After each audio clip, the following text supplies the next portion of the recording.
Good morning students. तो students, आज मैं एक बार फिर से लेके आ चुका हूँ क्लास 10 साइंस का सैंपल क्वेश्चन पेपर। क्योंकि आपका आगे एग्जाम है, 20 तारीख को आपको एग्जाम देना है। तो उससे पहले मैं आपको सजेस्ट करूंगा कि आप मेरे चैनल पर जितने भी सैंपल पेपर डले हुए हैं उन सब का रिवीजन एक बार अच्छे से कर लें।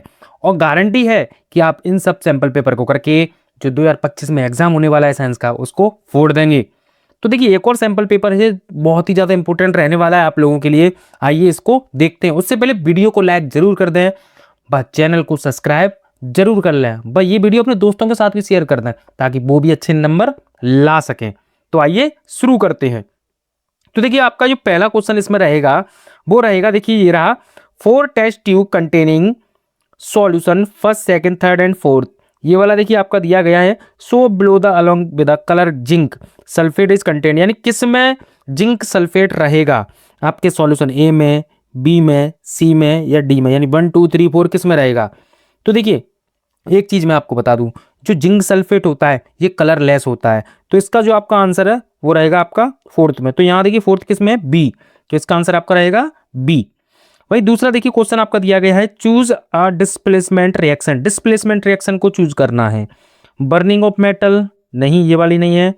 एक्स्ट यहाँ दिया है, addition of more active metal to a solution of a less active metal compound. बिल्कुल यही होता है। क्या होता है कि जो ज़्यादा एक्टिव मेटल होता है वो क्या करता है, लेस एक्टिव मेटल को यहाँ से हटा देता है। तो इसका भी आंसर आपका रहेगा बी। तो देखिए क्वेश्चन नंबर 3 की बात करें तो वो the compound use to prepare NaHCO3 यानी सोडियम हाइपोकार्बोनेट। तो देखिए बाइकार्बोनेट भी बोलते हैं इसे, कि किसको बनाने के लिए क्या क्या यूज किया जाता है। तो देखिए आपको इक्वेशन याद होगी, क्या जो रिएक्शन थी वो थी आपकी, देखिए Na2CO3 प्लस CO2, ये रिएक्शन थी जब ये दोनों, और इसके साथ हम करते हैं वाटर को इन्वॉल्व करते हैं तो क्या बनता है हमारा 2NaHCO3 ये बनता है। ठीक है, तो जरूरत क्या पड़ी, Na2CO3 CO2 और वाटर। तो देखिए ये किस कौन से ऑप्शन में आपके, तो देखिए इसका आंसर आपका रहेगा ए। केवल देखिए ये ही मिल रहा है और तो कहीं है भी नहीं। ठीक है, तो मैं देखिए क्वेश्चन नंबर 4 की बात करें तो 4 कहा गया है, the hardness of water is caused by, यानी जो वाटर की हार्डनेस है उसका रीजन क्या है। तो यहाँ दिया है आपका ऑल ऑफ दीज, ए में, दूसरे में दिया MgHCO3 ये वाला, वहीं आपका दिया गया CaCl2, वही दिया CaSO4। तो देखिए आपको पता होगा जो हार्डनेस ऑफ वाटर होती है वो मैग्नीशियम और कैल्शियम सॉल्ट ये होते हैं, इनकी वजह से होती है। याद रखिए किसकी वजह से, मैग्नीशियम और कैल्शियम सॉल्ट। तो देखिए आप फोकस कीजिए, यहाँ भी मैग्नीशियम है या कैल्शियम है या कैल्शियम है, तो इसके आंसर क्या रहेंगे, ऑल ऑफ दीज, ए। ठीक है, वही क्वेश्चन नंबर 5 की बात करें तो क्वेश्चन नंबर 5 दिया गया, a metal is heated with dilute H2SO4, the gas evolved in collected the method shown in the figure, answer the following question based on. तो देखिए ये चित्र दिया गया है, यहाँ पे आपको क्या आएगा, ये आपको फिल यहाँ पे करना है। तो देखिए आपको पता होगा कि जब गैस जो है कलेक्ट की जाती है तो वो कैसी होती है, इनसॉल्युबल होती है वाटर में। कैसी होती है, इनसॉल्युबल। तो इनसॉल्युबल में देखिए हमारी ये 2 एग्जाम्पल बने। ठीक है, और जो गैस इवॉल्व होती है ना, हवा में उड़ जाती है तो लाइट होती है, हैवियर नहीं होती। इसका ऑप्शन आपका रहा ये डी, लाइटर एंड इनसॉल्युबल। ठीक है, देखिए वही क्वेश्चन नंबर 6 की बात करें तो among the following the metal with lowest density, किसमें लोएस्ट डेंसिटी होती है। तो देखिए इसमें दिया है लेड, एल्यूमिनियम, मैग्नीशियम, लिथियम। तो इसका देखिए डायरेक्ट आंसर है वो है लिथियम। लिथियम की डेंसिटी जो होती है बहुत ही लोअर रहती है।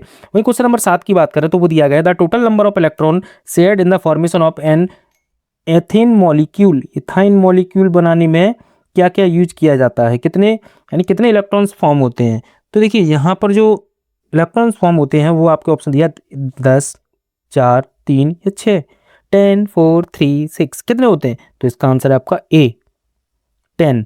ठीक है, वही क्वेश्चन नंबर 8 की तरफ बढ़े तो क्वेश्चन नंबर 8 आपका दिया गया है, the process common to aerobic and anaerobic respiration is, कौन सी होती है जहां पे एरोबिक भी है एनारोबिक भी है, दोनों, यानी ऑक्सीजन ऑक्सीजन दोनों है रेस्पिरेशन, वो है आपकी ग्लाइकोलाइसिस। याद रखना, ग्लाइकोलाइसिस एक ऐसी प्रोसेस जहाँ एरोबिक और एनारोबिक प्रोसेस दोनों इन्वॉल्व रहती हैं। वहीं क्वेश्चन नंबर 9 आया है, the father of human genetics. तो देखिए ये तो सबसे कॉमन है, आपने पढ़ा होगा, तो वो है आपके Gregor John Mendel, option C है इसका। ठीक है। वही क्वेश्चन नंबर 10 की बात करें तो 10 में पूछा in a flower the parts the produce male and female gametes are, यानी ऐसे पार्ट्स के नाम बताने जो मेल और फीमेल गैमेट्स को प्रोड्यूस करते हैं। तो यहाँ पे देखिए नाम दिया गया स्टाइल, वो स्टेमन and style, filament stigma, anther and ovary, स्टेमन and anther. तो देखिए मेल की गैमेट को एंथर करता है, वहीं फीमेल को ओवरी। वहीं जो हम अदर ऑप्शन देख रहे हैं वहां पे इतना मैच नहीं कर रहा, तो इसका आंसर आपका रहेगा एंथर एंड ओवरी, सी। वहीं क्वेश्चन नंबर 11 को देखें तो alternative form of a gene are called, यानी अल्टरनेटिव फॉर्म क्या है जिनकी वो आपको बतानी है। तो क्रोमोसोम्स होते हैं, मल्टीपल्स होते हैं, लॉकी होते हैं, या एलील्स होते हैं। तो देखिए आपने पढ़ा होगा ये आपका वर्ड, वो एलील्स जो होते हैं यानी ये पेयर में होते हैं जीन्स, तो एलील्स बोलते हैं। तो इसका आंसर आपका रहेगा डी, एलील्स, यानी ये भी जीन्स हैं। वहीं क्वेश्चन नंबर 12 आपको देखिए दिया गया है यहाँ पर, refer to the following figure phylum tissue which of the following statement correct describe the relationship between x and by Z, oh between cells by and Z, इसके बारे में पूछा है। तो देखिए ये दिया गया आपका, इन दोनों के बीच में आपको ये बताना है कि क्या क्या है इसमें। तो देखिए यहाँ आपको लिखा by contain ribosome that synthesized protein required by Z, okay. By provide the carbohydrate that are transport by Z, okay. C में दिया है by transport sucrose and bile, Z transport water and minerals, okay. वहीं D में लिखा हुआ है आपका by help the filter of liquid transport Z to facility. देखिए इसका ये आंसर नहीं है ना, ये वाला है, कार्बोहाइड्रेट वगैरह नहीं है। तो देखिए यहाँ पर जो इसका आंसर रहेगा वो रहेगा, देखिए जो बाई है, बाई कंटेन राइबोसोम्स हैं और प्रोटीन क्या हो रही है, सिंथेसाइज हो रही है जेड में। तो इसका आंसर रहेगा आपका ए।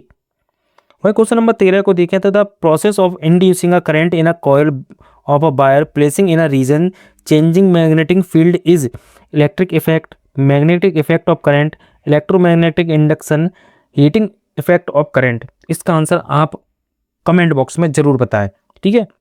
वैसे मैं इसका आंसर आपको बता दे रहा हूं कि क्या रहने वाला है। तो इसका देखिए आंसर आपको जो है वो है आपका इलेक्ट्रोमैग्नेटिक इंडक्शन, ऑप्शन सी, ठीक है।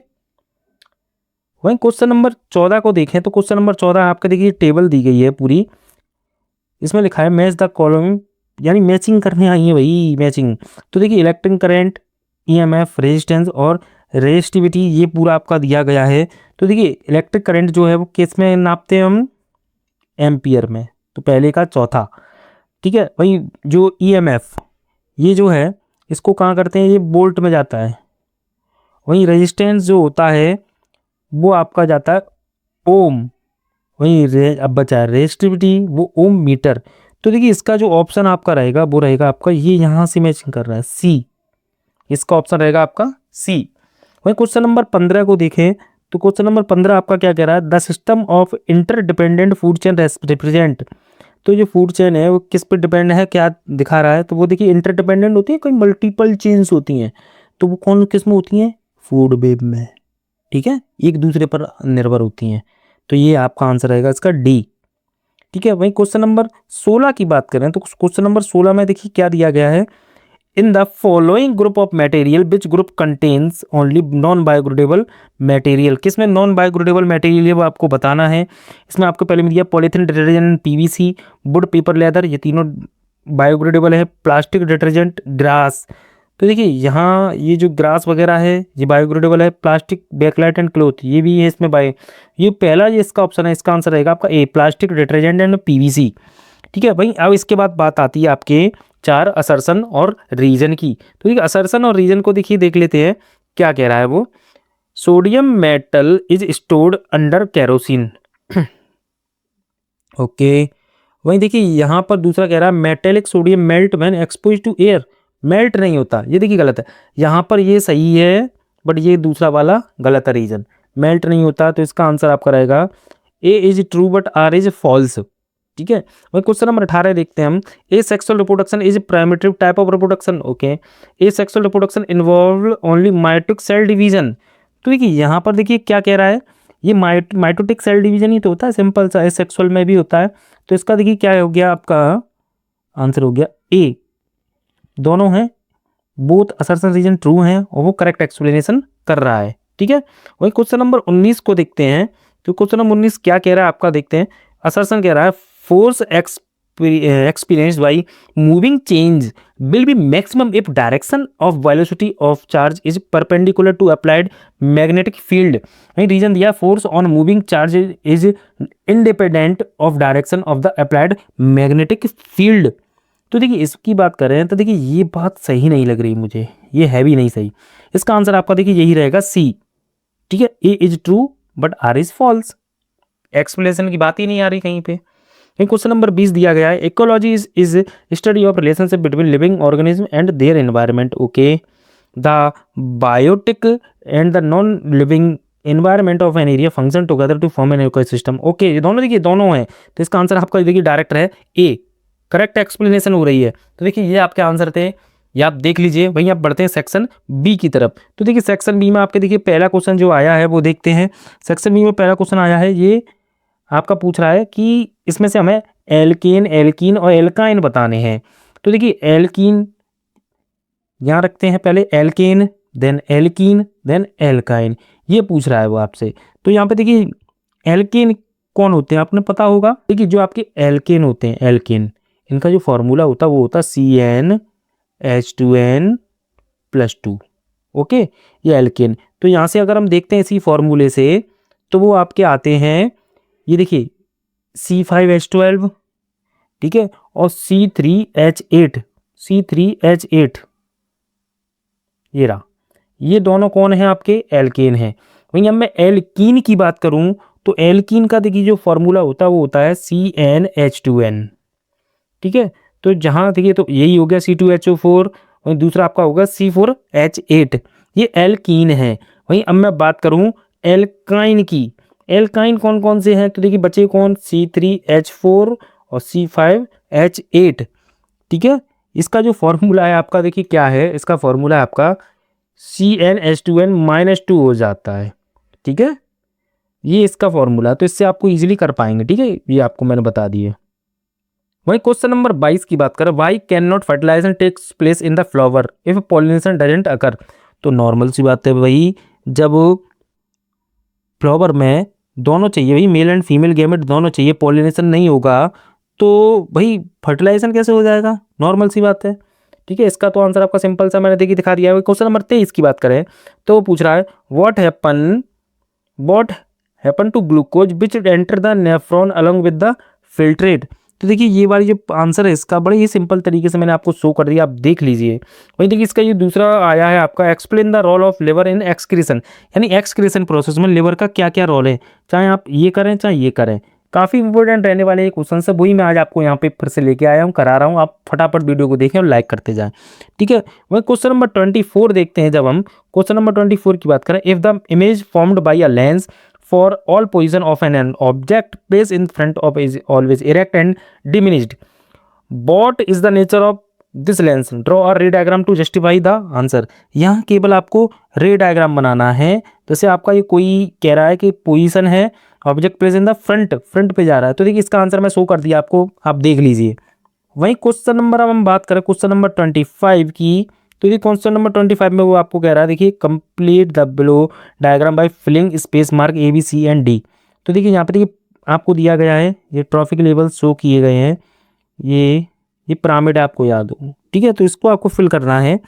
तो देखिए आप दिमाग लगाइए कौन सा, तो यहाँ पे देखिए ये जो है तालाब का दिया गया है जो, तो यहाँ पे आएंगे आपके फाइटोप्लैंक्टन, कौन आएगा, फाइटोप्लैंक्टन। ठीक है, वहीं जो आपका ये सी है, सी पे कौन आएगा, स्मॉल फिशेस। तो ये हमारा यहाँ क्या हो गया, पूरा हो गया ये वाला ग्रुप। ठीक है, वहीं आप देखिए यहाँ पे जो दिया गया है प्रोड्यूसर, देन यहाँ लिखा है प्राइमरी कार्निवोरस, यही तो लिखा है ना। तो देखिए यहाँ पे जो डी है, डी यहाँ पे सेकेंडरी कार्निवोरस आएगा, यहाँ पे कौन सा आएगा, सेकेंडरी वाला, सेकेंडरी कार्निवोरस। ठीक है, बी पे कौन आएगा, यहाँ आएंगे हर्बीवोरस। ठीक है, प्रोड्यूसर को कौन खाता है, herbivorous, then primary, then secondary carnivorous हो जाते हैं। ठीक है, इसका आंसर आपको समझ में आ गया होगा। वहीं अगर इसके और में एक और आंसर आपको दिया गया, देखिए consider the following food chain देखनी है हमें। वहीं इसमें ए और बी जो दी गई, इसमें बताना if energy available at the producer level in the both food chain is 100 joule, in which case will hawk get more energy, किस में ज़्यादा एनर्जी मिलेगी। तो देखिए आपको पता है जैसे 10% लॉ होता है, जितनी ज़्यादा वो होंगे, जैसे यहाँ पे 100 है तो यहाँ कितनी जाएगी उसका 10%, तो 10 यहाँ जाएगी 1 रह जाएगी। अब 1 का 10% 0.10 जा रही है यहाँ पे केवल। वहीं प्लांट यहाँ पे 100 है तो यहाँ से यहाँ जाएगी तो यहाँ बचेगी 10 और 10 की यहाँ 1। तो जो बी वाली है इसमें ज़्यादा एनर्जी हॉक को मिलेगी। वैसे मैंने इसका आंसर शो कर दिया, आप देख लीजिए। ठीक है भाई, क्वेश्चन नंबर जो आपका 26 दिया गया है वो दिया गया है list 2 main causes of person developing near sightlessness so with the help of ray diagram how this defect can be corrected. यानी जो आई साइड का जो इफेक्ट आता है उसको कैसे, मायोपिया वगैरह जो होता है ना हम उसको बोलते हैं, उसी की बात हो रही है। तो कैसे सही कर सकते हैं, देखिए मैंने इसका आंसर शो कर दिया, आप देख लीजिए।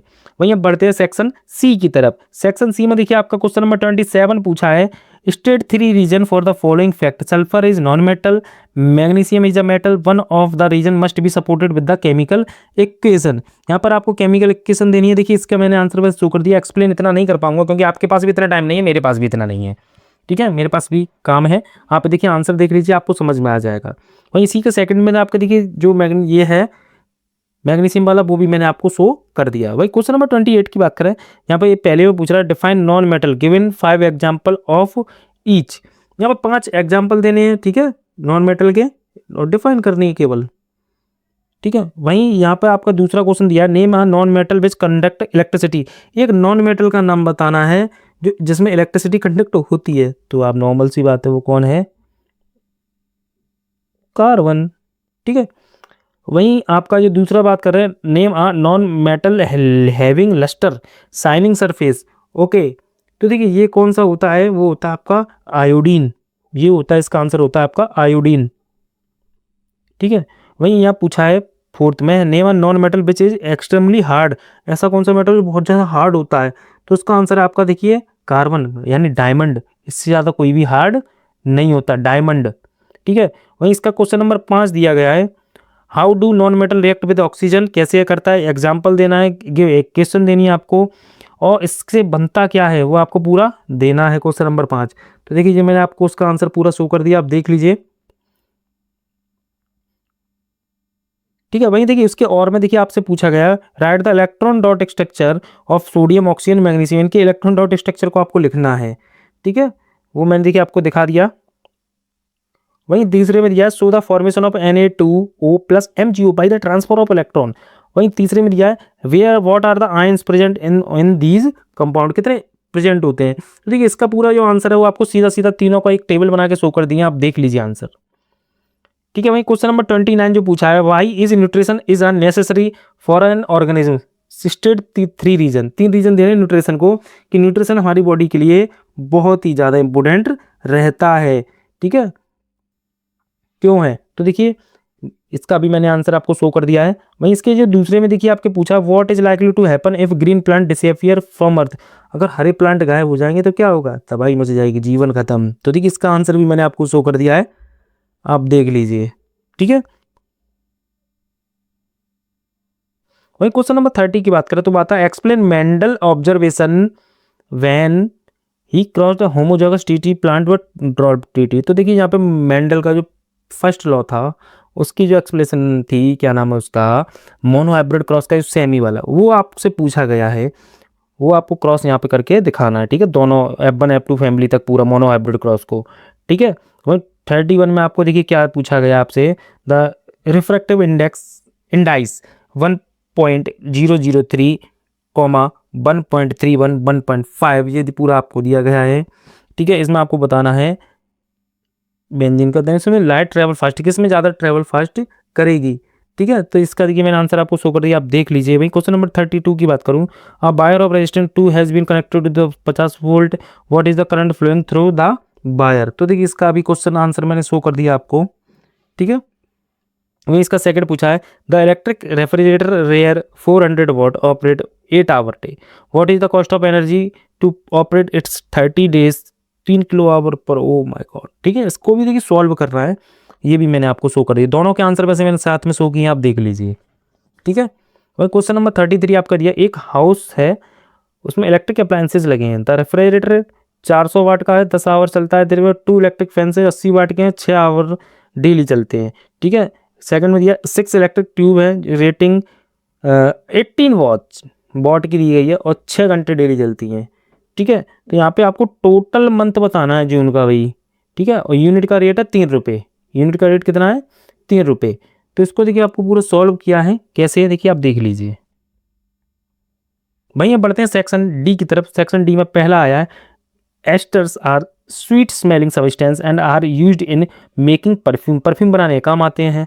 Suggest some activity and the reaction involve the preparation of ester with well लेवल डायग्राम। ठीक है, तो देखिए ये मैंने आपको देखिए पूरा सेक्शन डी का शो किया गया है, देख लीजिए आपसे। वहीं इसके दूसरे में आपको दिया गया डिफाइन स्ट्रक्चरल आइसोमर। आइसोमर देखिए फिर से आ गया, and draw the isomeric structure of butane and compare to the benzene and cyclohexane while drawing them.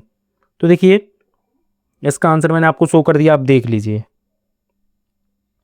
वहीं 35 में आपका आया है, ये बायो से आया है, हाइड्रा में जो बडिंग प्रोसेस होती है उसको एक्सप्लेन करना है।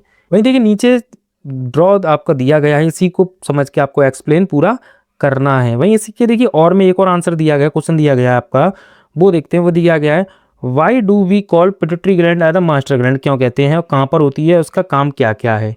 तो देखिए इसका भी देखिए पूरा आपको देखिए शो कर दिया, कौन कौन से आने वो आपको आंसर बताने हैं, कौन कौन से हार्मोन आते हैं आपके सिलेबस में, केवल वही। तो देखिए मैंने भी इसका आंसर शो कर दिया, आप देख लीजिए। वही क्वेश्चन नंबर 36 की बात करें। क्वेश्चन नंबर 36 है, ड्रॉ आ लेवल ray diagram to show the path to the ray of light indicate obliquely on the face of the glass slab, ये वाला। तो देखिए ये इसका ड्रॉ जो आंसर रहेगा मैं एक साथ शो कर दूंगा। सेकंड दिया, calculate the refractive index of material of glass slab given the speed of light through the glass. ये क्वेश्चन आपको जो सॉल्व करना है, देखिए मैंने देखिए आपको एक साथ सॉल्व किए हैं, देख लीजिए आप। वहीं ये पूछा है, calculate the focal length of the lens if it's power is -2.5D। Okay, ये भी मैंने देखिए आपको शो कर दिए हैं तीनों एक साथ। वहीं देखिए इसके और में एक और दिया गया आपका, ये आपका आंसर क्वेश्चन सॉरी 3 दिए गए। तो इन 3 को अगर करना है या ऊपर वाले 3 को करना है, तो देखिए तीनों जो क्वेश्चंस हैं इनको देखिए मैंने आपको शो कर दिए हैं, आप देख लीजिए। तो कॉनकेव मिरर के यूजीसी बताने हैं, मैंने शो कर दिए, आप देख लीजिए। ठीक है, वहीं अब बढ़ते हैं सेक्शन ई की तरफ। सेक्शन ई में हमारी देखिए आती है केस स्टडी। ठीक है, केस स्टडी आती है। तो यहाँ सेक्शन ई में ये कह रहा है, देखिए read the text carefully and the answer the question. तो देखिए यहाँ पे है, salt the strong acid and strong base is a neutral with pH value 7। NaCl common salt is formed by the combination by hydrochloric acid and sodium hydroxy solution. तो देखिए ये वाली आपकी पूरी ये है, इसमें आपको करना क्या है। पहला क्वेश्चन पूछा, if given acid are phosphoric acid, carbonic acid, hydrochloric acid and sulphuric acid, then which acid don't form an acidic salt. इनमें से कौन सा ऐसा है जो एसिडिक सॉल्ट को नहीं बनाएगा। देखिए इसका देखिए मैं आपको आंसर बता दूं, जो आपको कार्बोनिक एसिड होता है ना, ये कुछ नहीं बनाता, ये किसी भी एसिडिक सॉल्ट को नहीं बनाता। ठीक है, इसका आंसर ये है। वहीं बी में है, what is the formula of baking soda. Baking soda का आपको फॉर्मूला बताना है। तो फॉर्मूला है आपका, अभी आप गौर कीजिए, NaHCO3, ऊपर देख के आए थे वही NaHCO3।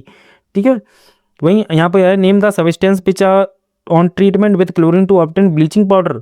ठीक है, ब्लीचिंग पाउडर कैसे बनता है क्लोरीन, तो आपको देखिए पता होगा, CaOH का होल ट्वाइस, इसको हम क्लोरीन प्रवाहित कर देते हैं उसमें।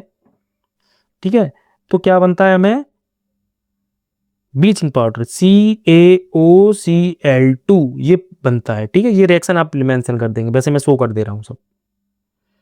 ठीक है, तो देखिए यहाँ पर आई आपकी एक बायो की आपकी पूरी आपकी आई हुई है, जहाँ पर आपको डायबिटीज़ की देखिए पूरा दिया गया है, ये रिपोर्ट दी गई है, आप देख लीजिए। यहाँ पर आपको आंसर देना है, refer the table be showing the blood report of glucose of X and Y in for the disease which can be diagnose. कौन सी डिजीज है, तो वो है आपकी डायबिटीज़। सीधी सीधी बात, इसमें ज़्यादा मूड नहीं मारना, टाइम बचाना भैया, हमें पढ़ना है ज़्यादा। वहीं दूसरे पूछा, आइडेंटिफाई द हार्मोन, तो कौन सा हार्मोन होता है, वो होता है इंसुलिन। ठीक है, वही क्वेश्चन नंबर 3 दिया है इसमें, high low sugar and low high fat diet what do you recommended to the affect patient. ठीक है, तो हम कहेंगे लो शुगर और हाई फाइबर डाइट लेनी चाहिए। क्या लेनी चाहिए, लो शुगर एंड हाई, यहाँ पर तो है ही नहीं, लो sugar and high fibre diet, यहाँ ये गलत दिया है। ठीक है, वहीं इसका देखिए और मैं ये पूछा, अगर वो नहीं करते तो आपका यहाँ दिया गया है, refer table A and suggest the value of mean blood group glucose level, doctor advise in the necessary. तो क्या है, तो देखिए अगर आपका जो डायबिटीज है 180 से ऊपर जा रहा है तो आपको वही अपना ख्याल रखना पड़ेगा, ठीक है। 180 mg से ऊपर जा रहा है। वैसे मैं इसके आंसर आपको सबके शो कर दे रहा हूँ, देख लीजिए। वहीं आपकी देखिए जो लास्ट केस स्टडी आई है वो ये रही फिजिक्स की। Read the text carefully and answer the question. तो देखिए फिजिक्स की आप केस स्टडी पढ़ लीजिए और इसके क्वेश्चंस कौन कौन से हैं वो मैं आपको दिखा देता हूँ, ठीक है। देखिए ये क्वेश्चन है आपके इसमें, ये रहे ये क्वेश्चन है और उन सब के आंसर मैं आपको बारी बारी पूरा शो कर दे रहा हूँ, ठीक है। आप पढ़ लीजिए, बस देख लीजिए, ठीक है। तो फटाफट वीडियो को लाइक करता हूँ, ये सैंपल पेपर पूरा कर लें, वीडियो को लाइक करना ना भूलें और चैनल को सब्सक्राइब जरूर करें जहाँ से अच्छे नंबर आप ला सकें। धन्यवाद।